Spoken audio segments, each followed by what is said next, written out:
So welcome to a virtual night at the museum. My name is Brad Richardson. I'm the Executive Director here at the Clark County Historical Museum. Tonight's fundraiser is going to give you an opportunity to have a fun look at the work we do here at the Clark County Historical Museum, and you'll also get a chance to support our work through donations and also bidding on virtual items in our auction. Now, this program is going to include a behind-the-scenes look at how we build temporary exhibits, which are called pop-up exhibits. We'll also tour you through fashion of the past, and we also put in a call to some of our friends at historic buildings, and we're going to take you on private tours of some spaces that have some history here in Clark County. Now, in between the segments, you'll have an opportunity to bid on items in our virtual auction. We'll also have a portion of tonight's event that talks about what it means to invest in our work, and will give you a chance to donate and support that. Now, before we get started, we have a special message from our board president, Jan Bader. She's going to highlight the state of our museum and also thank the wonderful sponsors that made this event possible. So, take it away, Jan. Good evening. On behalf of the Board of Trustees of the Clark County Historical Society, I'd like to welcome you to our second annual virtual night at the museum. For cultural organizations like the Clark County Historic Museum, which have traditionally relied on in-person visitation, the last 2 years have been rough. With the ebb and flow of closures, mask mandates, and other public health measures designed to help manage the coronavirus pandemic, programming for the museum has been difficult, as has just keeping the doors open. I want to recognize Executive Director Brad Richardson and his staff at the museum for their ingenuity in creating a combination of online and in-person programming that included tours, lectures, special events, and other fundraisers that were accessible, topical, and engaged the community. This was a year that required a lot of flexibility, and Brad and his staff really stepped up to the plate. One of the upsides of being closed to the public off and on the last 2 years is that it gave us the opportunity to more thoroughly organize and document the artifacts, records, and photos and other historical documents that tell the stories of Clark County. And while we have a lot of spinning wheels and typewriters, and we do, we also have a lot of truly historical treasures, some of which will be showcased tonight. For those of you that have joined us online and have hung in there with us for the last 2 years, I wanted to say thank you. Thank you for your support. If it wasn't for you, we might actually not be here having this program tonight. And in closing, I'd like to thank the sponsors of tonight's programming. Our presenting sponsor is Squires Electric, and our other sponsors include the Brick House Bar and Grill, Blooming Wand, the Bright Indirect Lighting Social Club, which is actually a garden shop in downtown Vancouver, and Kindred Homestead Supply. We really appreciate the support that you've given us and the support of our programs. It's invaluable. And now, a virtual night at the museum.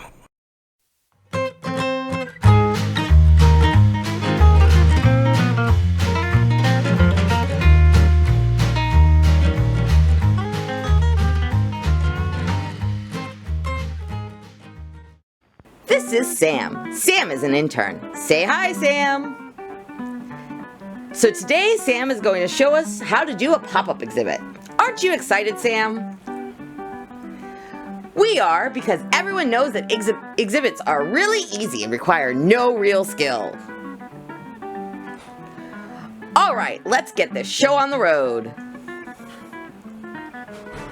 Here's Sam sitting at the computer. He is using a program called Past Perfect. This up-to-date, super advanced, and fully functional program is used by small to medium museums all across the nation. Let's take a look as Sam searches for pieces of art history to put on display.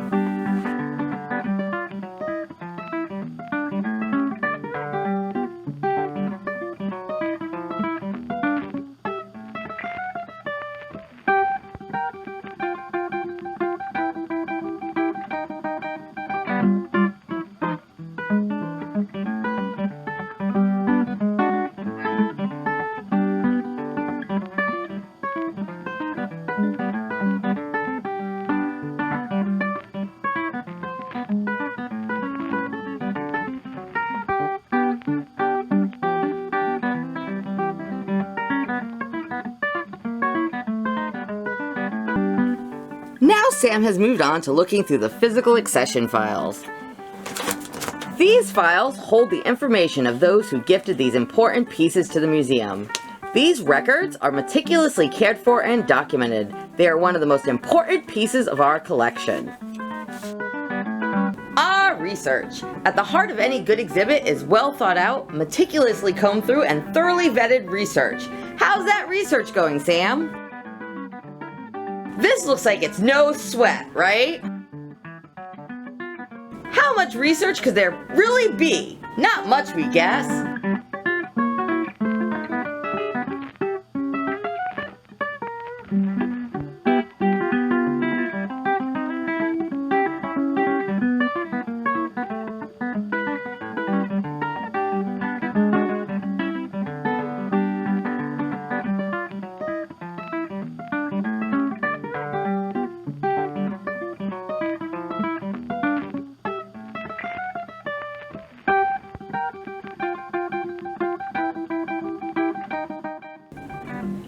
Museum collections today are not just physical, they're also digital.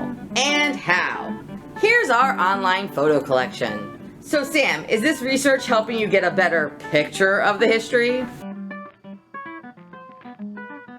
Is the story coming into focus? It looks like things are really developing. Stop, Sam! I shudder at the thought. Now it's time to pull objects for display. Now Sam's research in Past Perfect will pay off as he goes to locations indicated in the system to gather these objects for display. Isn't Past Perfect the best, Sam? Past Perfect told us it's on shelf 1A15. Sam? Sam? Where are you going, Sam?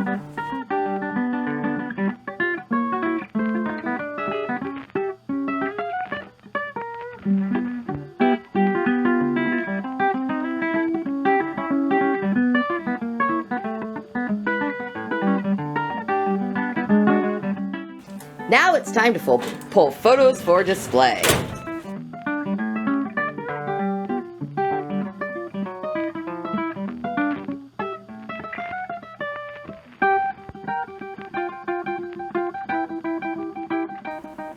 And now it's time to pull the objects from their boxes. Take it away, Sam. Hi guys, and welcome to my segment of the video. Be sure to smash that like button and leave a comment down in the comment section below of what you think about what I'm doing here. Anyway, I've got this wonderful box with me today filled with all kinds of archival artifacts about Hermine Duthie Dekker. Mainly, this box contains her plays and other segments of her work in theater. Now, let's get started. So first here, it appears we have a play named The Last Step at the top of the box. Very interesting. Let's see what else we have. This one doesn't have a title on it. Therefore, I must use my investigative skills to get to the bottom of this mystery. It's A Christmas Carol by Charles Dickens. Let's put this right next to our other big find.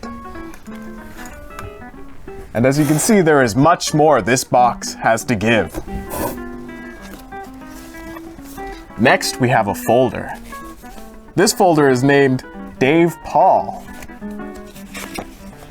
And it contains a very important part of this archival box, the deed of gift. Without this, I wouldn't be allowed to touch it.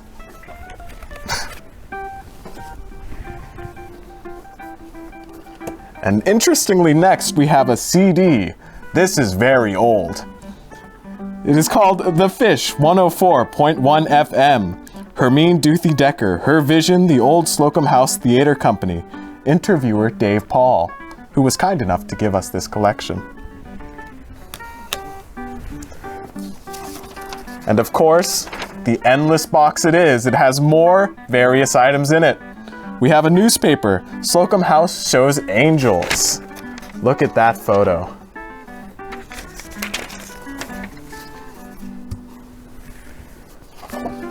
And next, one slide of paper with David Paul written on it. Well, thanks for joining me on this video of What's Inside the Box. And please make sure to visit back again to learn more about what we're getting in our archival collections. Thank you, and remember, smash that like button. Now all that hard work through research, going through collections, super fun times with Past Perfect, and pulling items from collection storage is paying off with the installation of our exhibit. Now that Sam has all his items, he'll mock up his displays and put together his labels.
Well, Sam, you've successfully completed a pop-up exhibit.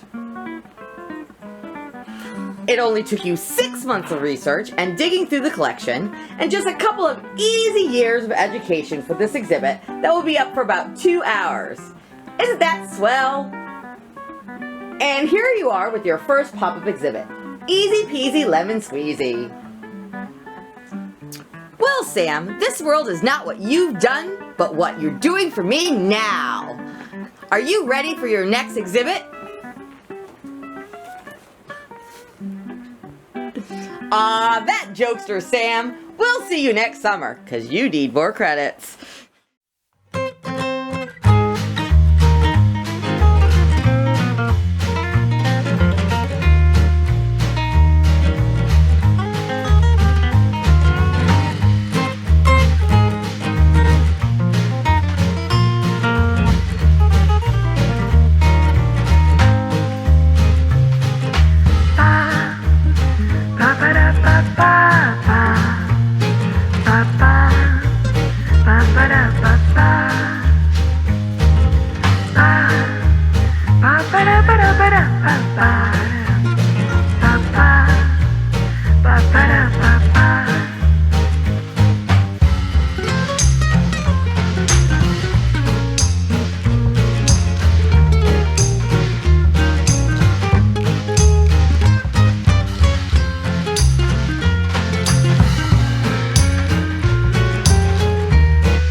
Here we see a burgundy women's dress that's cared for in the museum's collection.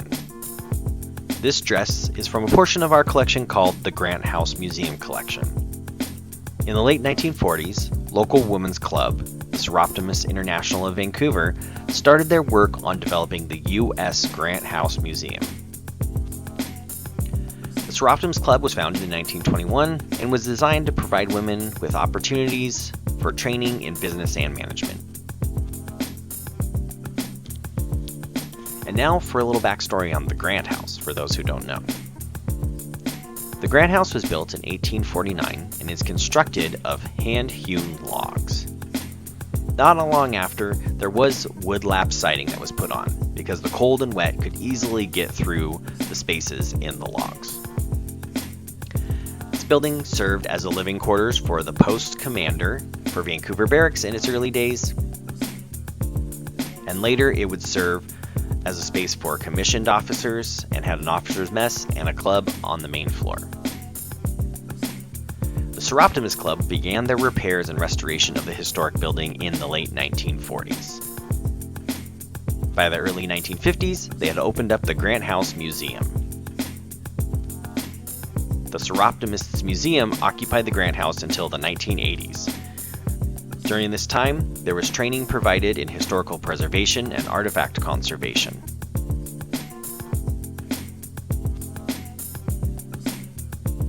They also helped interpret the history of Officers' Row for the public. For a time, Vancouver and Clark County historian Pat Gelada served as the curator for this museum. It closed in the mid-1980s, and the collection from this museum was transferred to the Clark County Historical Museum. This dress from the Grant House collection is a burgundy silk taffeta and velvet dress. This dress is from Mandel Brothers of Chicago and is typical of the early 1880s Western women's fashion.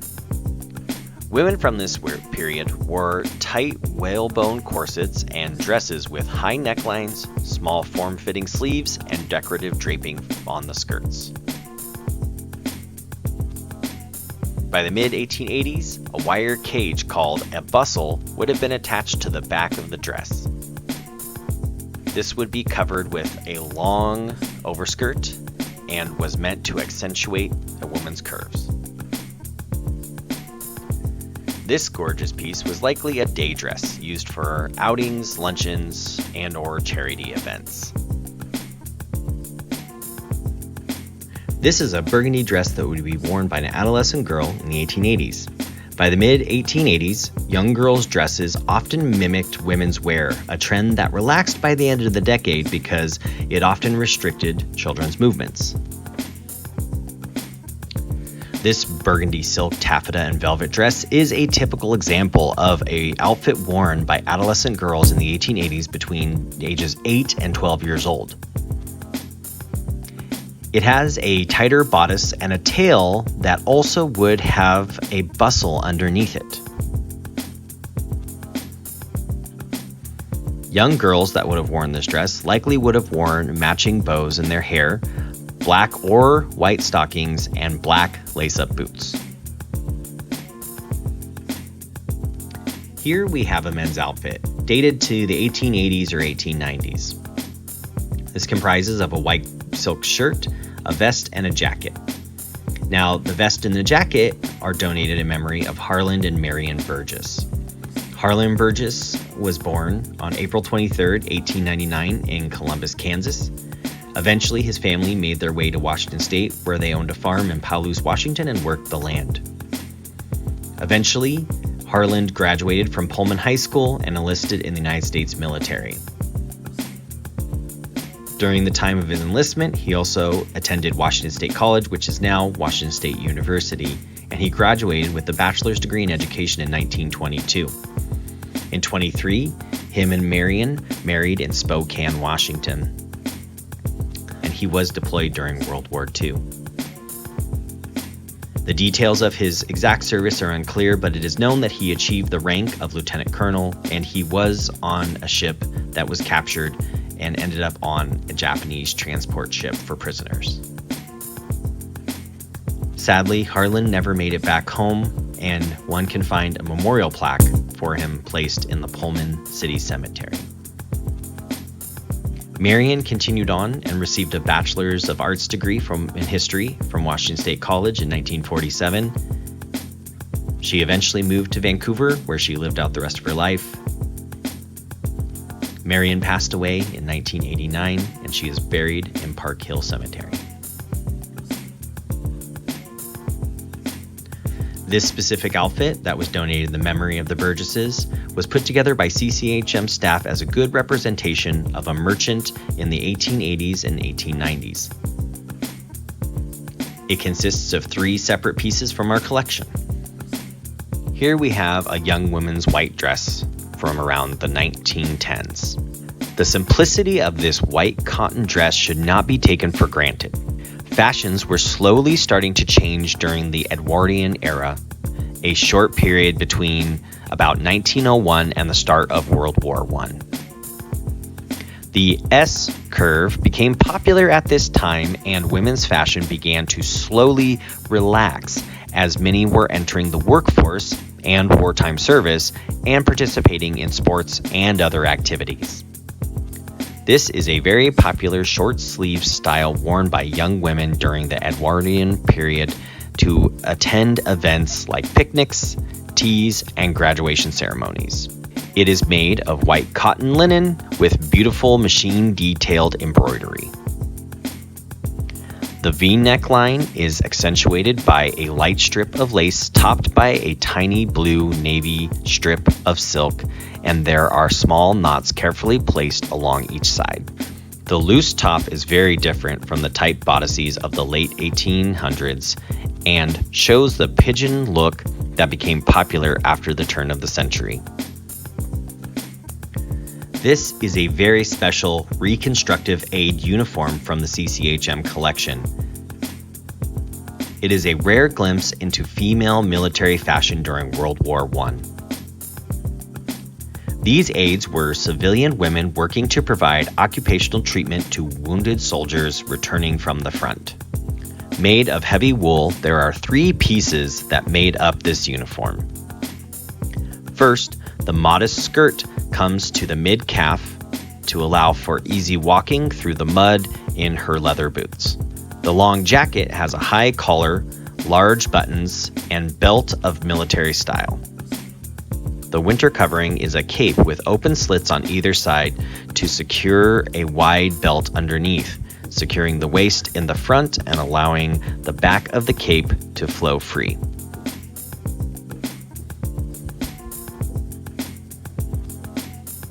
This uniform was worn by Elsie Johnson, a Vancouver teacher who took her grade school class across the Interstate Bridge when it opened in 1917. She then entered the service and trained at Walter Reed Hospital in Washington, D.C. After the war, she returned to Vancouver to teach and became the principal of the Washington School for many years. In 1982, she wore the uniform again as one of the first to walk across the Glen Jackson Bridge. This emerald green cotton brocade polka dot dress is a great example of homemade women's fashion in the 1940s. Dresses became shorter during World War II to save fabric, which actually allowed for more freedom of movement for women. This dress could have been worn during the day to go shopping or even to go swing dancing at night. It has a princess line with a double box pleat at the center of the back. Take note and the short sleeves with ruffled trim, as well as the gold button down the front. Here we see a World War II men's uniform. CCHM has a large collection of military clothing and accessories stretching from the Spanish-American War through World War II, and even a few modern military items as well. Recently, the museum acquired the United States Air Force uniform worn by Vancouver resident Robert Francis. During World War II, Mr. Francis served as a radioman and gunner on a B-17 Flying Fortress called the Sweet and Lovely. The 10-man crew successfully accomplished 27 missions over Germany, then changed bomber groups and encircled the English Channel to relay radio messages from other planes and ships in trouble. Bob Francis's tan military shirt includes identical patches on the arms that show the rank of technical sergeant. The U.S. Air Force patch is on the upper left shoulder. The green dress jacket shows the classic 1940s American military style with gold buttons. Sergeant Francis had a U.S. Army pin on his left lapel, Air Force wings on the left breast, and a row of 3 lapel ribbons. After the war, Sergeant Robert Francis returned home and married.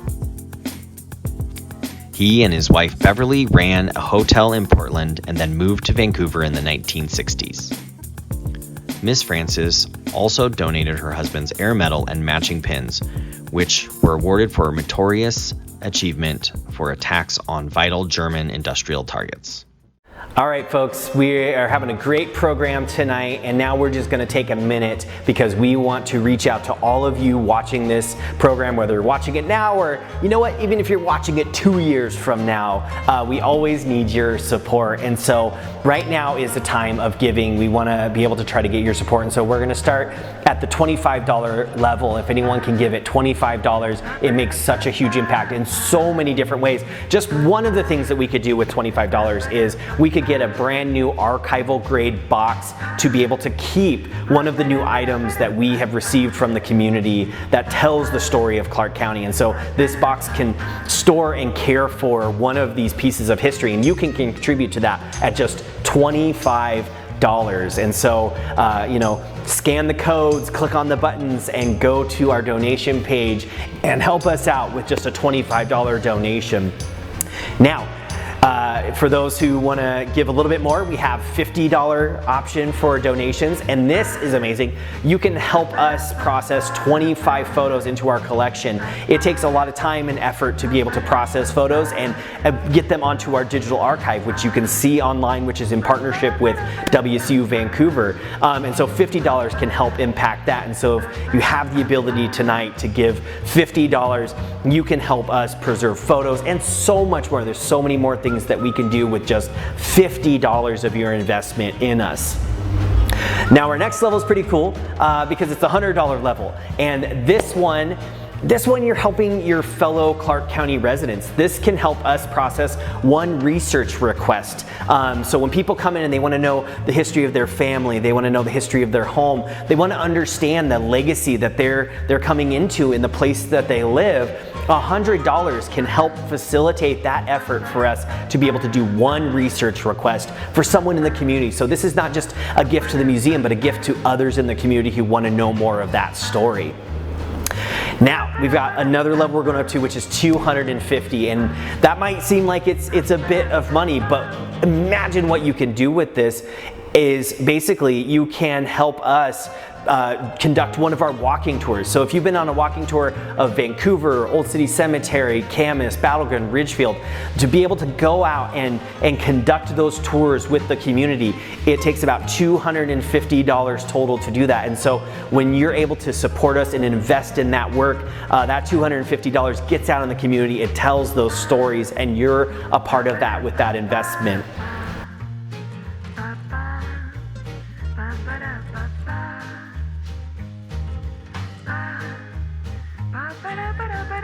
So our last level here for tonight is just $500, and with this you can support so many things at the museum, so much of our work, but one of the things we can tell you that it can help support is our speaker series program. $500 helps support one speaker series event, and if you've been to any of them over the past decade plus that we've done them, you know how important they are and how much the community loves hearing these local stories told. And so $500 tonight, and you can help towards supporting our speaker series event. And we just want to thank everybody who gave tonight and who supported us. It takes, you know, everybody in the community to invest in the museum for us to be able to do this work all across Clark County. And so thank you so much, and thank you for letting us come and talk to you for just a minute about giving to the museum and helping invest in our mission here at CCHM.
Here we see the historic Kiggins Theater. It was built by John P. Kiggins and designed by Day Hilborn.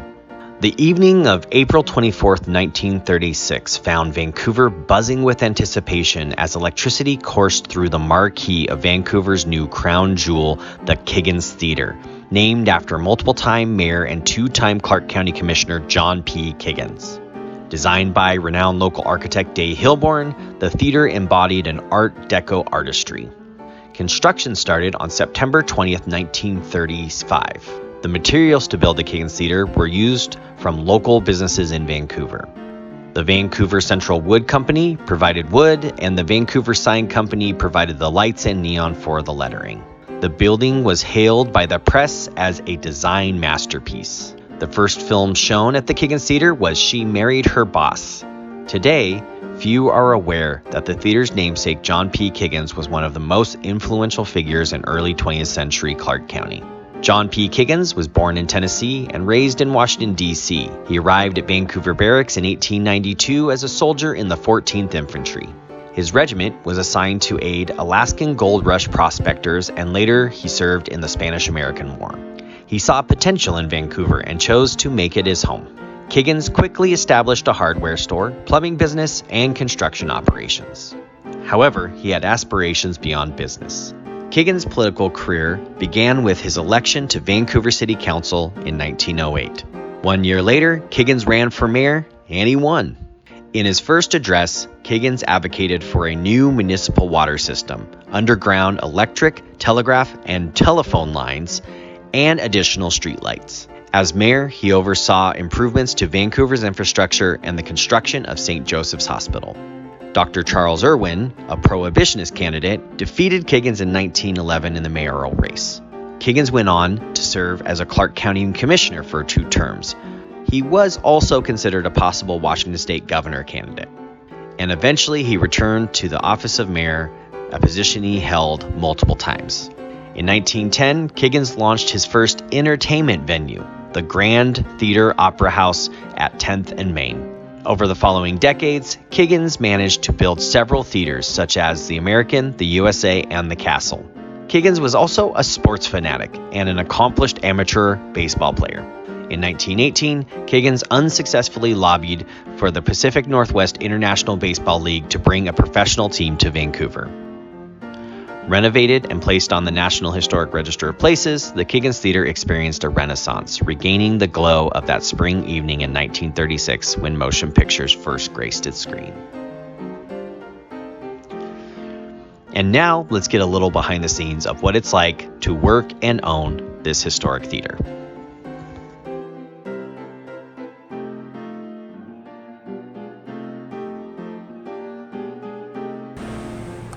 Structural changes in the lobby, as far as I know. The concession stand was not here originally. This was put in with a late 50s remodel. They served peanuts and small snack affair at a little table, and mostly had usherettes walking through the auditorium. And I believe there was an office right back here. The room over here was a coat check lobby, again, as I understand it, and then became an office at some point during that time. And the lights in here were originally from the Broadway. We think we know what the lights were, but we don't have a picture of them. There is one in the basement that we think may have been an example of the lights that were mounted in here. And that's as far as I know.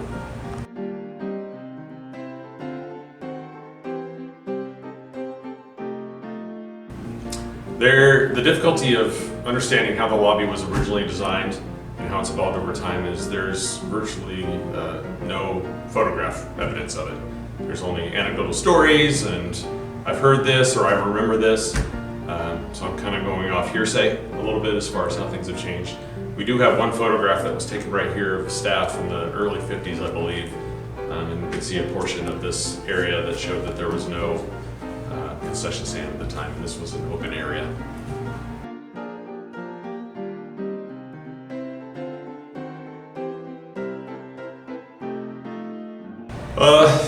Made a lot of changes in regard to paint and paint design and paint palette.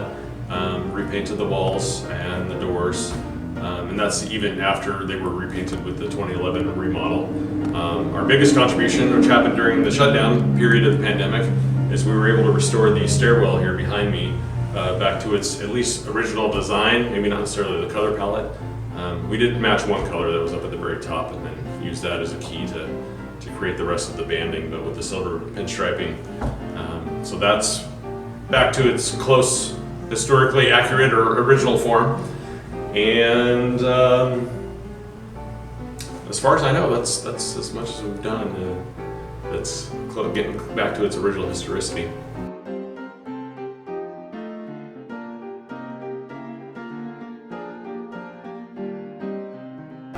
So the auditorium used to sit originally, and I actually did research at the Motion Picture Academy Library to find this out. It was in the annals, some down there. 714, I believe that's the original number. Over the time that the seats deteriorated or got worn down, some were taken out, some were never replaced. Prior to the 2011 remodel, I believe it sat around 560, maybe 540. And then all the seating was replaced at that time with wider, comfier seats that have more legroom. And the idea behind that was that when it comes to the vintage movie experience, people value comfort more than the aesthetic. So more contemporary recliners were put in at that point. Now we see 332 with the addition of a tech booth that happened about 3 or 4 years ago that allows for more live component productions to happen. I've heard there was a mural on the ceiling, and again, no photographic evidence, only anecdotal stories, maybe something on the original plans. Don't know what that was, don't know any aspect of it other than it was there.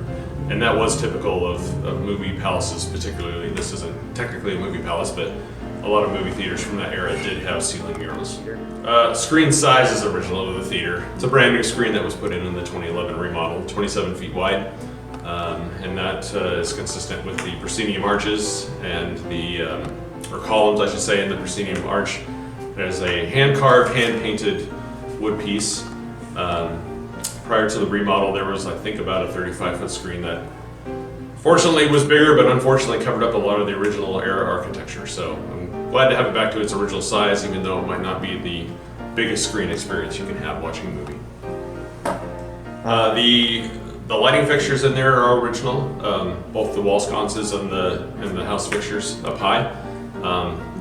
The detail on them is great. Obviously you can't see them from far away, so we've tried to photograph them and have that evidence on our website. And then also the hand-painted, hand-carved proscenium arch piece made of wood that's up high. And I hope to someday be able to light that up so it can be more seen and more visible as you're sitting in your seat waiting for the movie to start.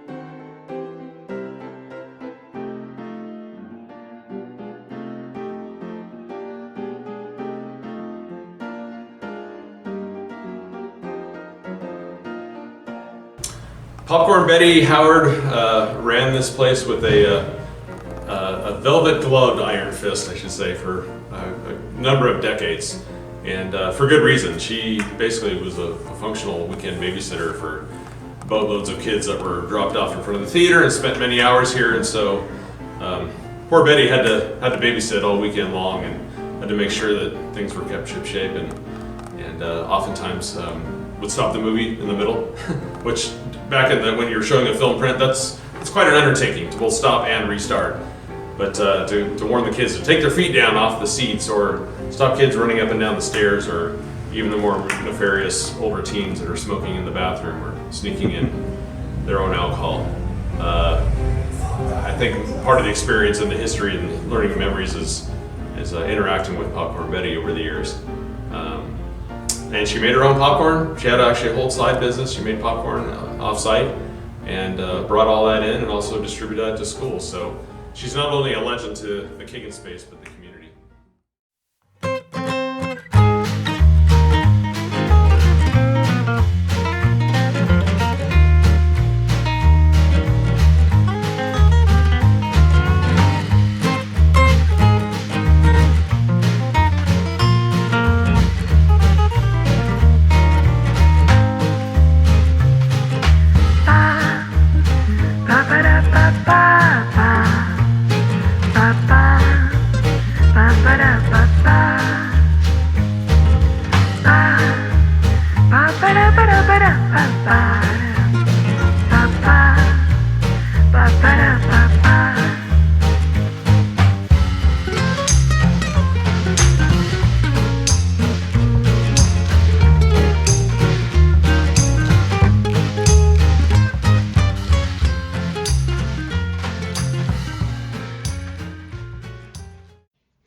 Here we see the Schofield block. This building is two parts and looks to date between the 1880s and the other section of the building around 1906. This block, known as the Schofield block, stands as a testament to the works of the Schofield family who played an important role in building the business community in Vancouver. As the early urban spaces in the West developed, husbands and wives found it beneficial to maintain independent or joint businesses. This was exactly the case for two generations of the Schofield family. Nicholas Schofield, an Irish immigrant arriving in Vancouver around 1861, and Mary Elizabeth Smith, a widow of a local merchant, Frederick Miller, arrived in Vancouver in 1855. They were married in 1863. Upon his arrival, Nicholas quickly established a large merchandise store in the city, and eventually Mary took over operations of the store located here at 6th and Main. In this shop, Mary provided the community with a large selection of clothing for women and children, shoes, groceries, and other household goods. With growth in mind, the Schofields expanded their business interests and by the 1890s were operating a local brickyard. Additionally, by the time Nicholas and Mary's death, respectively in 1897 and 1902, the couple had amassed a large amount of property to bestow to the next generation of the Schofield family. It is believed that in the 1880s, Nicholas and Mary Schofield constructed the building that resides on the southeast corner of this block. After his parents' passing, Edward R. Schofield took up the Schofield family legacy and was an industrious civic leader in the early 20th century Vancouver. On February 7, 1907, Edward married Mary Elizabeth Conby. This building was constructed between 1906 and 1907. Edward went on to become a member of the Vancouver City Council and eventually mayor. Mary also led an industrious life as an active businesswoman, gaining the honor of being the first woman bank director in the state of Washington. The Schofield family and their founding members have left an indelible mark on the early commercial development of Vancouver. Now let's hear what it's like to work inside this historic Schofield building.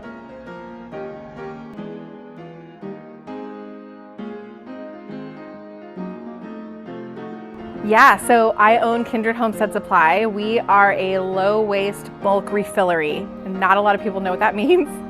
So we sell home and personal care products, and people bring their own containers, fill up, everything is done by the ounce. So it's all about reducing single-use plastic, keeping trash out of the waste stream, making that kind of living accessible to anybody of any socioeconomic status.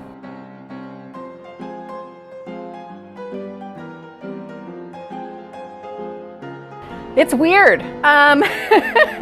You know, I love a historic building. I love a funky building, but it can pose some issues when you're, especially in retail, when you're trying to talk about making things shoppable and accessible. Accessibility is a huge thing for us. You know, unfortunately, we have a whole downstairs basement that isn't accessible to everyone. And so that poses some challenges, and it's something we have to keep top of mind because we are trying to be open for everyone and for everybody, but not everybody was is able to get down the stairs. And so it's nice that a majority of the shop is accessible to people, but you definitely have those weird nooks and crannies where you're like, what was this before? And how do I turn it into something now? When all of our furniture is like, well, it depends. A lot of our furniture is vintage, so it's oversized. So that can be a problem. Or if you get anything from IKEA, it's all undersized. So it's finding that happy medium.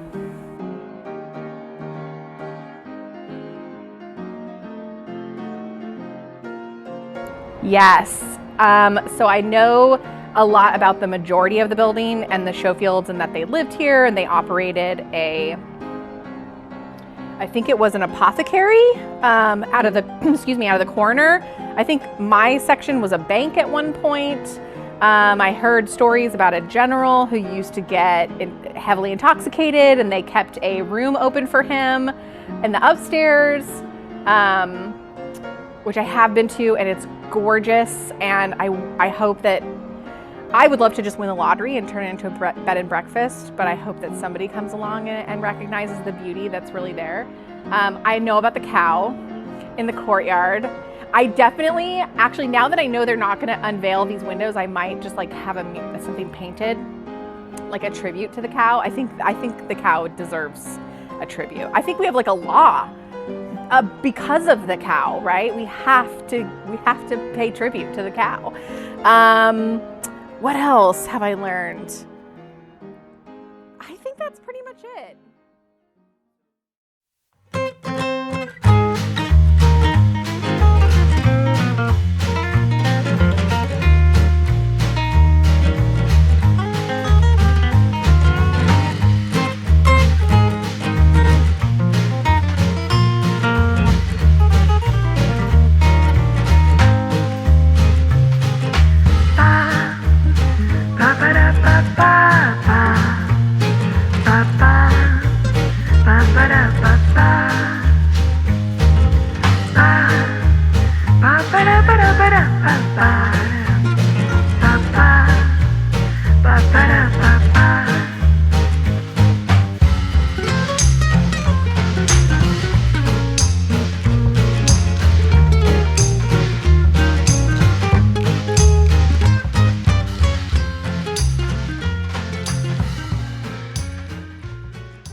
Here we see the Donegan Building.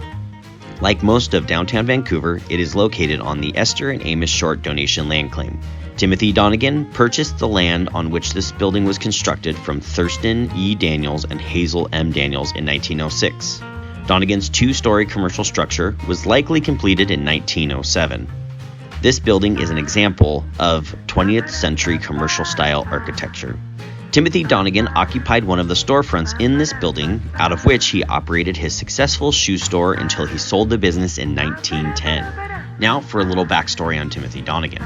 Born in County Cork, Ireland on February 6, 1857, Timothy Donegan immigrated to Boston, Massachusetts at the age of 18. It's around this time he likely enlisted in the Army, and he served in the 21st Infantry Company G for 6 years and was stationed at Vancouver Barracks during his enlistment.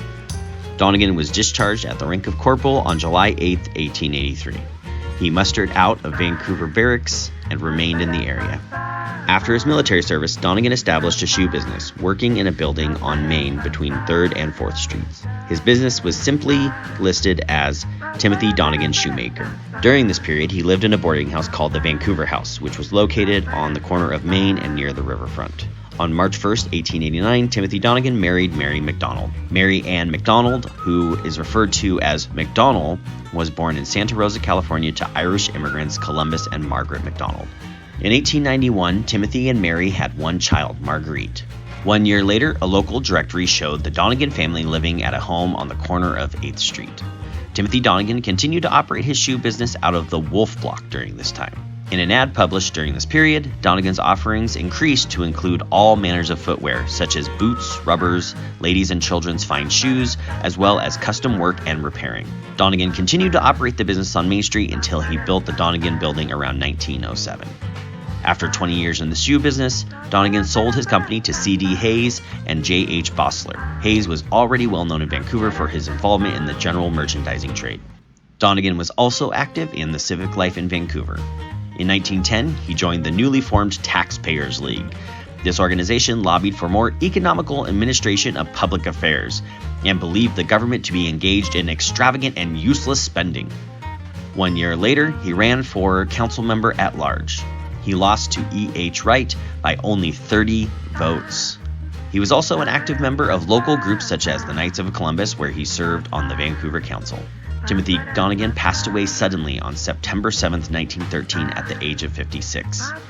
According to his obituary, Donegan was apparently well and strong when he went to bed, but arose, took a cold bath, and died a few minutes later. A local newspaper reported that he had recently complained of heart trouble, and heart trouble was likely the cause of his passing. Timothy Donegan operated a prosperous shoe store in downtown Vancouver for 20 years, making himself one of the oldest shoe merchants in the city. He also left behind the legacy of this building we see. And now, let's have Joe Squires walk us through this historic building and talk about all the work that he's done.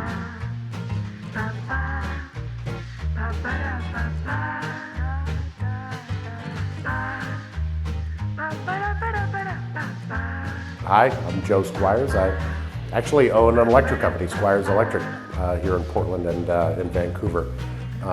That's my day job, as I call it, and one of our passions is buying old buildings and refurbishing them. So that's how we came across this building. Is we were looking for a Vancouver office, a Vancouver location for Squires Electric, and this is one of the buildings that we decided. This is the building we decided to purchase. It was the old Lucky Loan building, and before that, the Donegan Shoe building, and it's had a lot of iterations in there that Brad helped us dig up. But that's kind of how we came across it. But I mean, this is in a bad way. There was a fire. The building to the south, that's in the alleyway now, had a fire. We think in 1962.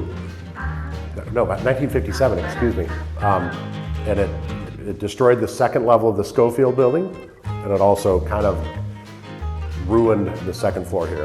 And we know it was around 57 because there was a Better Business Bureau sticker in the receptionist foyer from 1957, so somewhere in there. But lath and plaster, ceiling, no insulation, leaky roof with buckets around. The pawn shop, Lucky Loan, I mean, if you can imagine, just had stuff everywhere, but all of it dancing around, lath and plaster falling. Broken windows, there are 26 windows on the second floor, all of them 8 feet tall, 4 feet wide, so they're massive windows. There are 26 of them. I want to say 20 of them were boarded up and only 6 of them were open. So I mean, you take an old lead-hung single-pane window and replace it. You can just see this is my favorite room in the building. Just this corner office here on the northeast corner. It's just so lit up. It's perfect. But a lot of windows. It's pretty cool. Yeah, we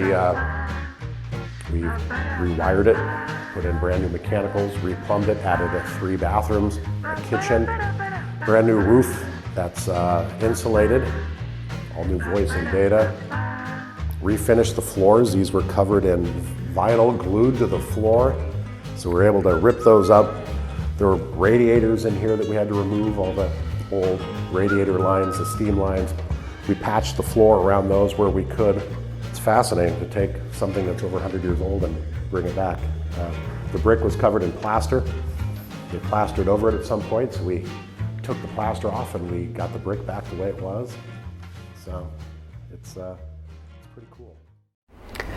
I want to thank you so much for joining us tonight here at Virtual Night at the Museum. Thanks to all our staff and our volunteers. Thanks to Missy Fant Photography for helping us film a huge portion of this talk tonight, or this program tonight.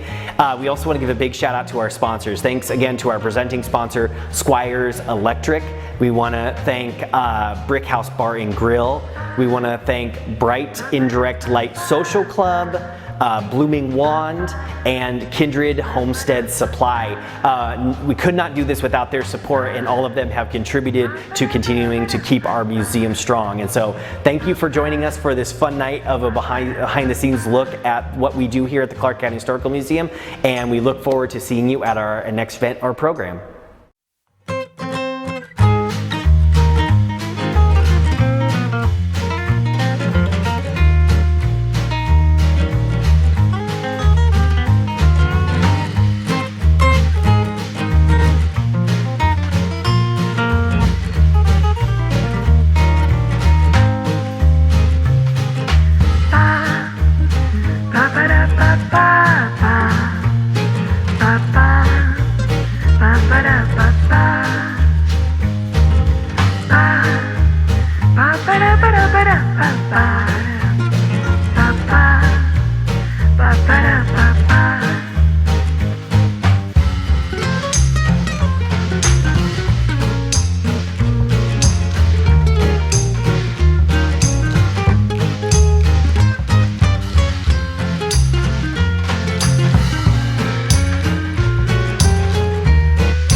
Ba-da-ba-ba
ba-da.